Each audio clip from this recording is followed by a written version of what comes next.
이제 대선이 한 달도 남지 않은 상황인데요. 민주당의 이재명 후보는 코로나19 방역 상황을 점검하고 자영업자와 소상공인 단체와 만나는 등 민생 행보에 나섭니다. 국민의힘 윤석열 후보는 과학기술 토론회에 참석해서 과학기술 분야 공약을 발표합니다. 국회에서는 이틀째 추경안 심사와 관련해서 종합정책 질의를 이어갑니다. 국회 취재기자 연결합니다. 엄윤주 기자. 네, 국회입니다. 네, 오늘 이재명 후보는 방역 민생 행보에 주력하고 있다고요? 네, 이재명 후보는 조금 전 오전 10시 국회에서 코로나19 위기 대응 특위 회의를 주재했습니다.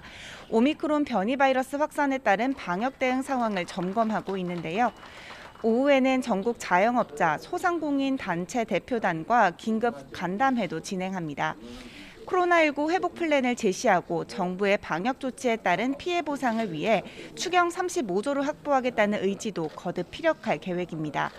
현 정부의 방역 조치에 분노한 민심을 달래면서 외연 확장 행보를 이어가는 것으로 풀이됩니다. 이재명 후보는 오늘 윤여준 전 환경부 장관도 만납니다. 김종인 전 국민의힘 총괄선대위원장과 이상돈 전 의원을 만난 데 이어 중도 보수 성향 인사들과의 접점을 넓히는 모양새입니다. 우상호 총괄선대본부장도 이번 주를 부동층 공략 주간으로 보고 있다고 강조했습니다. 민주당은 동시에 부인 김혜경 씨의 과잉 의전 의혹을 어떻게 타개할지도 고심하고 있습니다. 후보 부부가 직접 개입하지 않았다고 선을 그으면서도 여론 악화를 우려하는 분위기입니다. 네, 국민의힘의 윤석열 후보는 정책 발표에 주력하고 있죠. 네, 윤석열 후보는 오늘 과학기술 토론회에 참석합니다. 과학기술에 대한 경쟁력 확보가 국가 생존 과제임을 강조할 예정인데요. 대한민국을 세계 속의 당당한 과학기술 선도 국가로 만들기 위한 담대한 비전과 과학기술 공약을 발표할 계획입니다. 오후에는 택시 정책 간담회에 참석해 택시 기사들의 고충을 청취하고 제도 개선 방안을 모색합니다. 생활 밀착형 심쿵 공약으로는 입대 코디네이터를 도입해 입대 예정자들의 대기 시간을 제로화하겠다는 약속을 내놨습니다. 당 차원에서는 민주당 이재명 후보의 부인 김혜경 씨의 과잉 의전 논란에 대한 공세의 고삐를 계속 조이고 있습니다.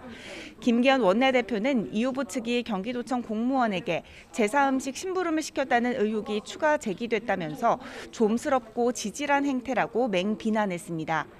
국민의힘 역시 선거가 다가오면서 외연 확장에 주력하고 있는데요.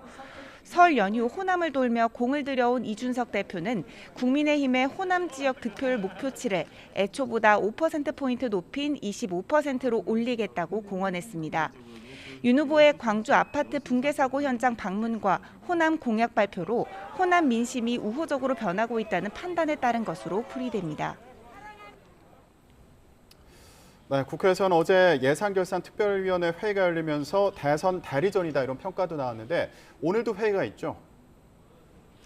네, 국회는 이틀째 예결특위를 열어 추가 경정예산안 심사와 정책 질의를 이어갑니다. 기획재정위원회의 추경안 심사도 예정돼 있는데요. 김부겸 국무총리와 홍남기 부총리 겸 기획재정부 장관을 비롯한 관계부처 장관들이 참석한 가운데 여야 모두 정부를 향해 추경안 증액을 요구하며 압박 수위를 높일 것으로 보입니다. 앞서 정부는 여야 합의를 전제로 한 추경 증액을 검토하겠다고는 했지만 대폭 증액에는 선을 긋고 있어 심사 과정에서는 적잖은 진통이 예상됩니다. 앞서 어제 국회 산업통상자원위원회와 보건복지위원회에서는 기존 정부안보다 40조 원 늘어난 추경안이 의결됐는데요.